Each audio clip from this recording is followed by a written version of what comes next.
it goes without saying that the Disney Cultural Representative Program does cost a lot of money. Hello everyone, welcome back to my channel. If you haven't met me before, my name is Emma and I am taking part in the Disney Cultural Representative Program for July 2024 to July 2025, and I am so excited to be able to say that. It still doesn't feel that real, to be honest, but yeah, I'm gonna be working in the UK Pavilion in Epcot for an entire year, so if you see me out there, please do say hi. I'm gonna be working in the food and beverage area, so in the beer carts and the fish and chip shop and maybe the Roses and Crown as well, but I'd love to see you over there. And today I am going to be talking all about the pre-arrival costs for the Cultural Representative Program. I've really been enjoying making all these videos and I have a massive playlist of all my preparations for the Disney CRP, as I have been making these to hopefully help someone who is going in the future or has maybe got on just recently. I have seen that a few people have been receiving offers, so congratulations if that's one of you guys. So I can't really speak much on the cost of living once you're out there.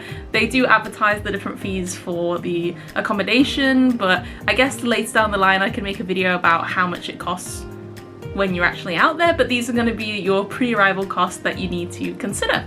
So one thing that I would say if you are looking to the Disney Cultural Representative Program is you should really be serious about it if you want to go ahead, because otherwise you're going to end up wasting your money. Unfortunately, Disney does not cover the cost of travel to the interviews, and you will be having to go down to London for the interviews, so unless you're someone who actually lives in London or nearby to London, you are going to have to be covering those travel expenses, and they can end up costing quite a lot of money. So if you do want to do the CRP, of course, be serious about it. Like, obviously decide whether the cost is worth it for you at this time, but yeah, just know that there are costs before even getting an offer, and I will actually go over a breakdown of the costs before I got my offer and the costs after I got my offer as well. So you go to a couple of interviews and they are all in London or around the London area. One of them's in Epping, which is technically Essex, but you can get to it via the London Underground, so I guess it kind of counts as London. But if you're someone like me, I live in Nottinghamshire, you are going to be having to travel a couple of hours every time for these interviews, and you have to be prepared to cover the costs of travelling far. I know that actually on my cohort, like half of the people going out on my date are from Scotland, which is really cool because I love that. I have family from Scotland and my cousins are Scottish and they live in Scotland, and I've had some really good times over there, and it's such a nice place.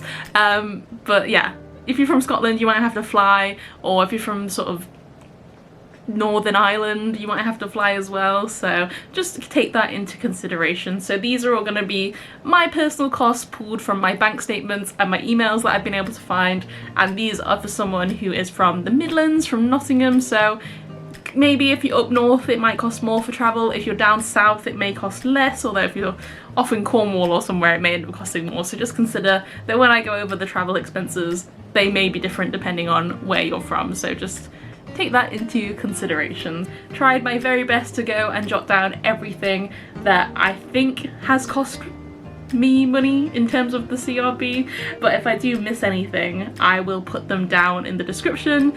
If you think I've missed something, or if you think that there's a cost that I've just forgot to cover, please do comment below and I will put it in the description. So maybe perhaps once you've watched this video just have a little peruse over the description and see if I've missed anything, because yeah, there's a lot of costs and I just feel like I'm gonna miss something, but I will try my very best.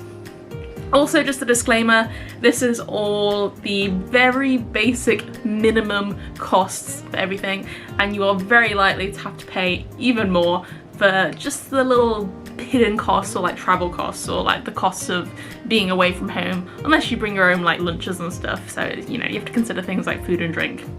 So in terms of my travel to the initial pre-screen, fortunately I was already on a trip to London with my mum. We were going to visit Parliament with our local community. There was like a community bus trip, and so my mum covered the cost of the original trip to London for the pre-screen. So I actually got that trip for completely free. So you obviously will have to cover the cost to go to the pre-screen in Epping, Essex. So I actually had a free trip to London that really helped with that. In terms of staying in London, I ended up staying with my sister in London in a hotel, and the hotel for 2 nights cost £148.80, so between us it was £74.40 each. So in terms of the train home, I did not get the free bus back because they were only on a day trip and I was there for a few days, so the train home for me with a rail card cost £20.69. So overall the trip to the pre-screen was roughly just under £100. However, with the food and drink, so for a couple days you might be wanting to go out and get into food and drink, there are cheaper options, but remember that you are in London, so everything is slightly more expensive in London. Even like Tesco and that will be more expensive in London, so even if you're getting your meal deals and stuff, just consider that it's going to be London prices. And then also in terms of travel, I started out sort of in central London, but then I had to travel out to Epping, which is at the end of the Central Line. It's one of the end destinations of the Central Line, and that was on the London Underground, so obviously it costs money to go on the Underground, especially if you're going through lots of different zones. So just consider the cost of going on the Underground or taking the buses or whatever transport you take between places, because Epping is not in central London, so you will have to do some sort of travel there. Maybe you might not even have to go into central London. You can actually drive to Epping in Essex because there's parking around there, so that's also something to consider. You don't actually have to stay in London for the pre-screen interview. You can just go to Epping for the day, for example, and there are actually hotels in Epping as well. So in terms of the final interview, I somehow managed to get a return ticket to London for £27.59, and so you'll see why I'm questioning that now, because for some reason the train costs have shot up since last year. And I will say that obviously all of these costs are spread out over a long period of time, from sort of March 2023 all the way to now, which is May 2024, so well over a year. So just remember that all of these costs are spread out and you don't have to pay this in a very short amount of time. The travel to the final interview was only £27.59. So in terms of my hotel, I made a decision to go and stay in the Premier Inn in Hammersmith. I stayed by myself. At this point, I was sort of taking the whole process solo. I know people do like meet up and go together for the interviews and stuff, but I think in order for me to focus, I think I just had to do it by myself. I did a lot of it solo, and I know that sounds crazy. Like, it probably sounds crazy to people, but yeah, I stayed solo in Hammersmith, and the cost of the hotel was £177 for one night. But I did not want to be travelling to my interview in rush hour traffic. I wanted to be at the doorstep at the Disney HQ. It was a 5-minute walk away, and I will forever say that I did not mind paying that premium for that convenience, because that was so convenient. And yeah, I do this sometimes. Like, I do end up paying more for convenience. I think as someone with anxiety and with all these, like, I get stressed easily, which that's just my brain, but like I get stressed easily sometimes, and so having that hotel around the corner actually worked wonders. And even though it was quite pricey, it was a good stay. I stayed in room 111 for anyone who wants to know, because when I got that I was like, oh my god, the universe is telling me something, because it's angel numbers and stuff. I don't know, maybe I'm just crazy, but I just felt like the universe was telling me something there. So I actually really enjoyed that stay. I will say that the hotel is really nice. Yeah, fancier than the first hotel I stayed in, because the first hotel I stayed in was a lot cheaper and it was like a basement room, but this was like a proper room. I could see Wagamamas from the window. Yeah, it was decent, and I would say if you're looking to stay there, obviously it'll be cheaper if you travel with someone, but yeah, that's just how much it costs. Again, consider food and drink and the London Underground and all your other public transport when it comes to going to the final interview, because again, it's not in central London, it's in Hammersmith, so again, consider those costs. This is all of the costs before you get your offer. So there are 2 interviews that you go to. The pre-screen in Epping, Essex. Maybe I'll put it on a map here. This might actually help you to visualize whereabouts these places are. So the pre-screen in Epping, Essex, and then the final interview at the Disney HQ in Hammersmith, which is here. I'll sort of show the difference between where Epping is and where Hammersmith is. It gives you a bit of an idea of where it is in the London area if you're not like a local. And so these are all of the things that I paid before I even knew I was going to Disney. And when I totted that all up, it came to a whopping £299.68. And I'm just gonna say that Disney is the only place that I will ever spend £300 trying to get a job for. I can't think of any other company where I would willingly pay £300 and possibly not get an offer. So I'm very glad that I did get an offer, because oh my god, if I spent £300 and I didn't, I would be a bit sad. And that is before food and drink and the underground. So I'm estimating that I probably spent somewhere between 300 and sort of like £400. I did go out for like a few nice meals and stuff, so because I met up with some friends in London, so I would say yeah, that all of those could have easily come to like £400 for the pre-offer costs. So yeah, that gives you a little bit of perspective is all I'm saying. And unfortunately, that is actually the cheaper side of this entire experience. So I absolutely do not want to put anyone off, because it is 100% worth it to go out to Disney, of course, for a year. And you know, you gotta pay sometimes for travel abroad. It's kind of just the norm. If you were going to Camp America, you'd be spending loads of money on travel costs, and going to London as well because you have to get your visas and stuff. If you're doing any other travel abroad, you have to spend money. That's just kind of the nature of working in a different country, so please do not be disheartened by that. Just know that you just probably need to have been in a job or something to get the money or get some support from family.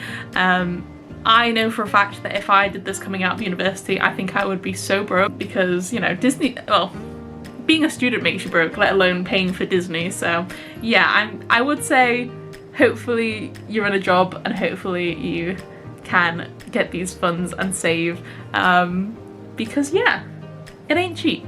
So anyway, let's go over the cost once you have accepted your offer. So believe it or not, accepting your offer costs money. So accepting your offer costs $240, and that is your program acceptance fee.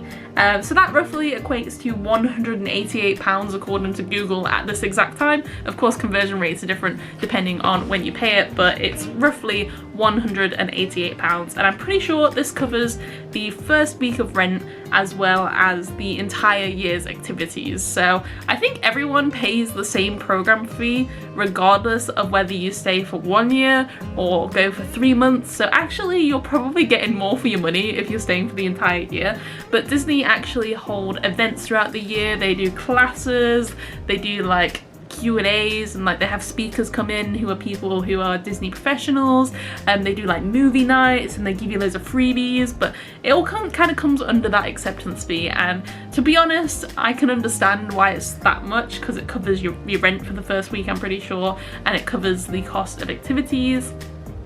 So yeah, I don't know if it's all activities, but it covers a lot of the cost of that. So when you think about it for the entire year, it's not too bad, but that's just the initial cost you have to pay, and I think you have to pay it within 7 days, or maybe it's 14 days. There's a deadline to pay that from when you get your offer, so be prepared at any point in time to drop like £200 on accepting your offer once you go onto the wait list or whatever, because you don't have much time to pay it. So this is not one that you can wait around to pay.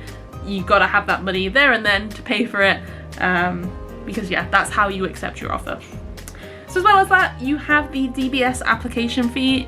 Disney or Yummy Jobs do not cover the application fee for your DBS, which is your disclosure and barring service document, which tells Disney that you're not a criminal, and that application fee is £18. So just know that you have to pay that, which I was surprised about, because a lot of jobs that I've done, they actually cover that, but apparently Disney and Yummy Jobs do not. So just have £20 ready to drop on your DBS application fee as well. So the next cost could be the biggest cost of your program. Potentially. It depends. And the reason why I say it depends is because it depends on your start date. So my start date is in the beautiful month of July, which is the summertime and the holidays and the time when tickets for things can get expensive. So whenever I've gone on Disney trips, I always base it around the cost of flight. So me and my sister have managed to go out to America for quite cheap because we've gone on the absolute cheapest deals, like kind of like mid-May. You pay like £300–400 for a return to America. Nope, my one-way flight to America this time, this is not even premium or anything, cost £707. So sometimes your flights will be cheaper if you get a return, and sometimes it'll be cheaper if you get a one-way. For me, it was cheaper to get a one-way. There was no cheaper return or anything like that, but sometimes if you buy a return, it ends up being cheaper. So just keep an eye on that. Obviously, you can get like flexible stuff, and a lot of the time they don't actually sell the flights for like a year in advance, so it's kind of complicated. So just remember that you'll have to save at some point while you're out there to then buy your flight back, or bring enough funds for you to be able to buy your flight back. So yeah, anyway, that was £707, and I think that's entirely because I'm traveling in July. I reckon other expensive times of year will be around Christmas time, probably in the peak of summer. I'm guessing August and like mid-July is probably more expensive because I'm going at the beginning of July. I think anytime there's like any sort of holidays, like spring break, half term, it's gonna cost more. If you're lucky enough to go out, say, in like January or like mid-May or something, it's probably gonna be cheaper. But yeah, that is a fluctuating price, and I'm assuming as well that as time goes on, this is probably gonna start costing more because the cost of everything is going up at the minute. So I managed to get my flight for £700. You can get like Black Friday deals and stuff, but yeah, the flight will probably cost you a lot of money because you're going to America, and it's like an 8–9 hour flight, so that's understandable. I also bought an extra bag for $59.99. If you go premium, sometimes you get 2 bags for free, but obviously I did not want to pay for premium, so $59.99 for an extra bag. I think most people recommend that you do bring 2 big suitcases and maybe like a baby one that comes with the ticket, but it's entirely up to you depending on how much stuff you wear or use in your day-to-day life. But for me, I think 2 bags is a comfortable amount, especially if I want to bring stuff back. I think you can send stuff home and stuff while you're out there, or you can get people who come and visit you to bring stuff back. I think 2 bags is the general amount that people bring. You can bring 3 if you wanted. You can bring as many as you want. But yeah, I guess you don't want to overdo it. So it's kind of whatever you think is right. I guess you can always add bags all the way up until when you leave. So just know that for every extra bag, it's like 60 quid. I'm flying Aer Lingus, so that's how much it costs with Aer Lingus, but I think it depends on whatever company you fly with. So the next sort of section is to do with the visa. The visa costs money to do the applications and stuff. My photo that I had to take for the visa, that was £10. The actual visa application was £178.35. So that's the big chunk of money that you have to pay, because for some reason visas are really expensive. I don't know if your visa is like rejected that you then have to pay that again. I think every time you have to make a new appointment, you have to pay that money. So fingers crossed that you get it first appointment. Pretty much everyone does, but I think there are circumstances where that doesn't happen. So just keep that in mind. And then the delivery for your passport is £21 to get it with a courier to your house. A courier? A courier. With a courier to your house. If you live close enough to London or like Manchester, I think it is, or one of the other places that you can pick it up from, you can do that. I think there's like 3 places to choose from. For some reason Manchester is in my head, but I don't know if you can get it from Manchester. I think you can, but if you're close enough to an embassy or like one of the official spots where you can pick it up from, you can pick up your passport, but most people will probably have to have it delivered to them, so that cost is £21. And then for some reason my train to London this time return was £83, considering before they were like £20. I don't know why it cost so much. Maybe there's an event on, or maybe it's because it was so last minute, but yeah, for some reason I could not find a cheap train, but I'm pretty sure it's just because it was so last minute that I had to pay the premium prices. But yeah, the earlier you can book your train, the better, I think. I think once they start getting filled up, you have to spend more. So because the visa was such a quick turnaround, I ended up paying £83 for it, because obviously I wanted to get my appointment as soon as possible, because the sooner you can get your visa, the better, I would say. And the only thing that I haven't actually bought yet is health insurance. So you have to get health insurance in America. It's the law, I'm pretty sure. And after 3 months, you can go on to Disney's official health insurance, which I think most people do, or a lot of people do. But you have to buy health insurance for the first 3 months. And from what I've been seeing, on average, people are saying it's about £400 a year if you want to get the whole yearly health insurance, like £30 a month-ish. I think you can get it cheaper, but then you risk not having the coverage for like a lot. And if you have medication and stuff, I think you have to put in certain health details. So this one, I would guess if you were paying 3 months, it's like somewhere between like £80 to £100 for the 3 months. I've yet to actually buy this myself, so I'll update you in the description of what I actually end up paying. But I think it depends entirely on any health conditions you have, any medications you have. Like, it's so dependent. So yeah, insurance is a complicated one and it will vary from person to person, but just know that you have to get some sort of insurance coverage before you go out on the program. And that is kind of all the costs I've got down in terms of things that I've spent so far. I very much expect to be spending maybe a couple hundred more before I go out on bits and bobs. So, you know, toiletries. Obviously, when you're at the accommodation, there is no actual bedding or anything. So you either have to invest in that beforehand or buy it once you're out there. So you got to bring the funds for that. You need to bring funds for all of your sort of setup costs. So your food and groceries for like the first week or so before you get your paycheck, any home comfort. So for example, you might want to bring some tea or some biscuits or some chocolate just to have something from home, and maybe you'll want to buy some new clothes or some new bits and bobs just to, like, I don't know, for me, when I go somewhere new, I always want to like have a few new bits. So it's not a necessary cost, but it might be something that you may want to do. And you know, you might meet up with people beforehand, so meals and things like that. And actually another cost that I haven't covered but will probably end up paying myself is I'm probably going to stay in a hotel the night before with my girlfriend in Manchester Airport, because yeah, I think that I always like to be in the airport the night before for long haul flights personally, but that is also entirely up to you and where you live. So in terms of the minimum cost, I have rounded it up just to the nearest like 50. All of that comes to roughly £1,650. So I don't know if that's more or less than what you guys are thinking, but that is how much all of that roughly comes to, and that is your minimum cost to cover the essentials for the program. What I would probably say ballpark wise is, in terms of savings or how much you need to spend over the year or however long you have before you go out to the program, is I would recommend having at least £2,000. And the reason I say that is because the costs that I've covered under that 1,650 do not include food, do not include drink, do not include like mini transport like the buses or the underground. It doesn't cover any of the toiletries or the bedding. It does not cover the hotel before staying at the before flying at the airport, so that's also going to probably cost over £100.